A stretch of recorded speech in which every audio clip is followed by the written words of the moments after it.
Hola, San Benito. My name is Chicharron, and I have some great news for you today. And whereas on March 25th, 2024, a special little piglet was born in the heart of San Benito and destinated for greatness, Chicharron. Nice to see you too, Chicharron. And yes, we're back in San Benito. No applause necessary. We're supposedly watching history being made in our favorite Rio Grande Valley town. City Commission made a decision that will go down in history. Chicharron is the official mascot of the Hog Waddle event later this month. I will see you soon at Hog Waddle. A charismatic and charming swine. And better than that, Chicharron's allegedly so beloved in town already that he's getting a pardon. He's like the Thanksgiving turkey at the White House. Chicharrón shall never be chicharrones, carnitas, tamales, sausage links. We're happy Chicharron isn't getting fried, but we don't want San Benito taxpayers to keep getting fried either.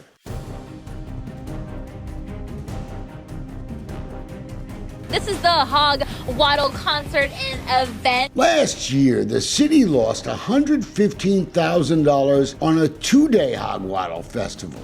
This time, the city's big festival has stretched to 4 days. The promoter wanted to spend upwards of $500,000 this year on bands. But after word leaked out, the city manager Fred Sandoval went to a friendly newspaper reporter to dispute that. The 4-day festival, he said, would cost what the 2-day festival cost last year. We shall see.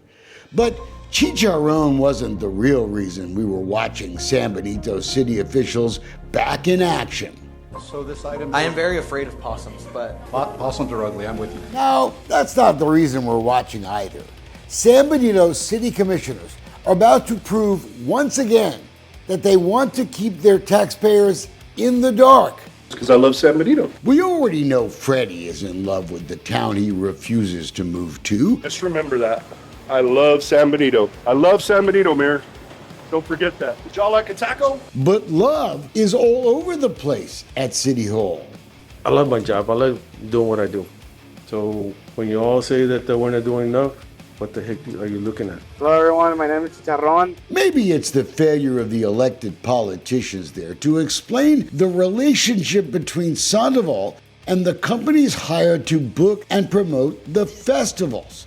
Companies that stand to make potentially hundreds of thousands of dollars. Companies that were chosen without any competition that we can find. No request for proposals. No bids. Connecting the dots, man. Connecting the dots. We began to discover Freddie's friends when we did this random surveillance on the city manager just to prove he was still living in pharr, violating his promise to move to Fun and Sun Park in San Benito.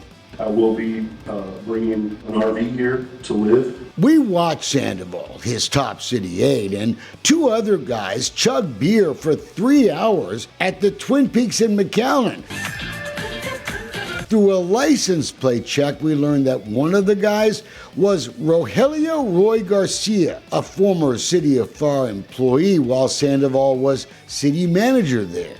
Look out, Pharr, Texas. Here comes the big dog daddy. They were both part of that disastrous Toby Keith concert that lost hundreds of thousands of dollars. Sandoval left Pharr months later, but the city was embroiled in a lawsuit over the concert flop for a decade. A check of Garcia's cell phone listings had turned up something weird. It listed Freddie Sandoval and his cell phone number. We wouldn't have gotten details of the city's business with Roy Garcia if Mr. Sandoval had not broken state law withholding public records from us. Because I love San Benito. After I threatened criminal charges in this email, one of the city's growing fleet of lawyers wrote, quote, "We're pretty much over a barrel and don't have any arguments against releasing the information." More money than Mr. Sandoval had unnecessarily wasted for the folks in San Benito, like that illegal charter election. But it gets better. It turns out that Mr. Freddie Sandoval has now hired PR experts to keep tabs on me. We don't know how much taxpayers are paying to keep tabs on little old me. The city appears almost desperate to find out who originally hired Dolcefino Media to launch the San Benito portion of our multiple investigations all over the Rio Grande Valley. This PR expert wrote, quoting, "At least it's become more obvious who he's working for. Enlighten me, please. And what taxpayer really cares if the facts are right?" Where's Roy? Give us something real quick. Wait a second. This is a big chance for the commissioners to ask Garcia about his long relationship with their city manager, for Sandoval to clear the air. But he didn't. Commissioner Deborah Morales had questioned the city's track record for losing so much money on these festivals, while the city's animal problem had gotten worse. But here was her chance. She didn't raise the issue either. Neither did Commissioner Tom Goodman. I had personally called him to fill him in on what we saw at Twin Peaks even before the broadcast. He didn't say a word about it. Any other questions, anybody? Nope.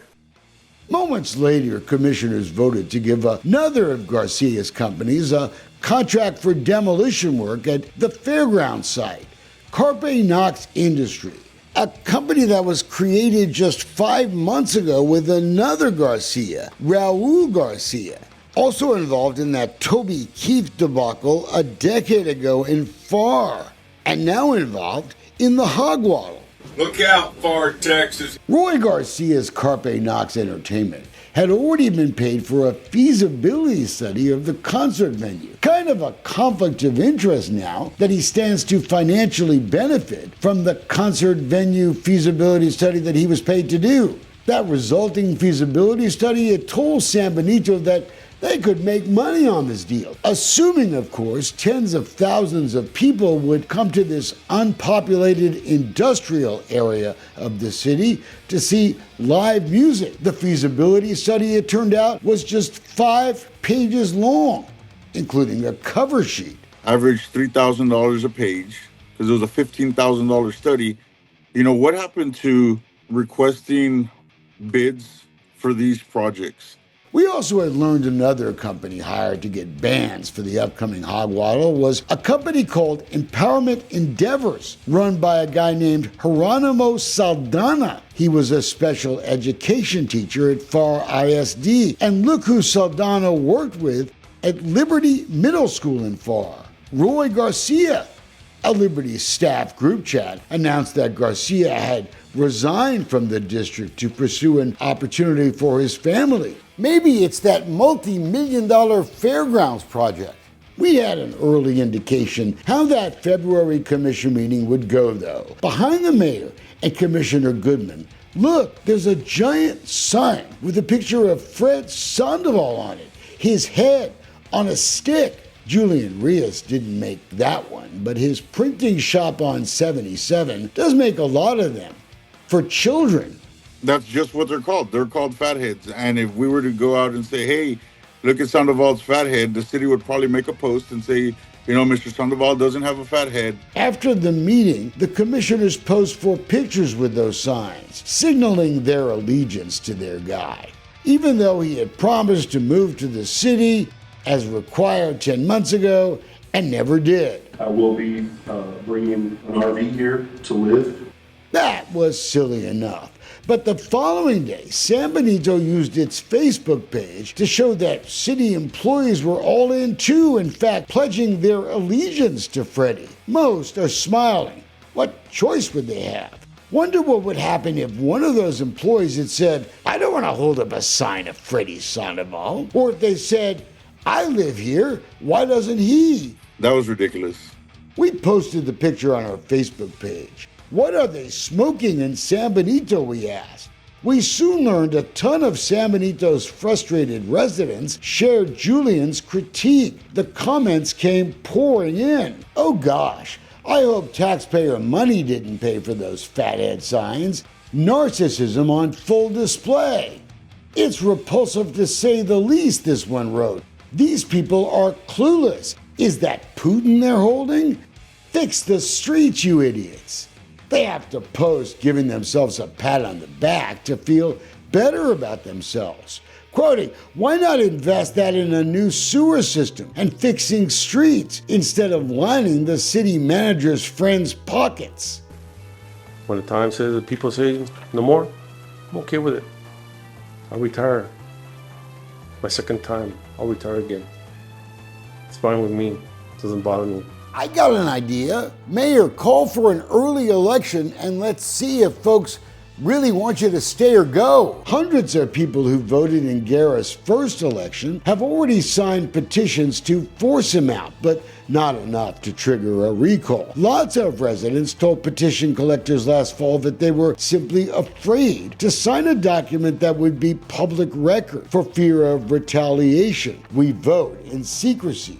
The city's a big employer of the community and the school district, and we've seen that same group of people, scratch each other's backs. One woman who isn't afraid is Myra Latigo, one of many friends we've made in the city of San Benito. Latigo finally pursued a police complaint last year, years after her first police reports, alleging that Mayor Guerra's brother Johnny had sexually assaulted her at a housing authority site. Not the brother who assaulted me. Don't you fucking touch me. Hey, touch me first. The housing authority has refused to release their investigation of her complaint. San Benito police now say they will not pursue the new charges because of statute of limitations. How about holding up signs that state no sexual harassment in the workplace, no investigation cover-ups, no more abuse of power? This woman had an interesting answer to what are they smoking in San Benito question. Smoking chicharrones, she said. Thank you, San Benito, for keeping me crispy with joy and not in the deep fryer. All I can say is Chicharron better watch his back if the Hog Waddle 2025 loses money again.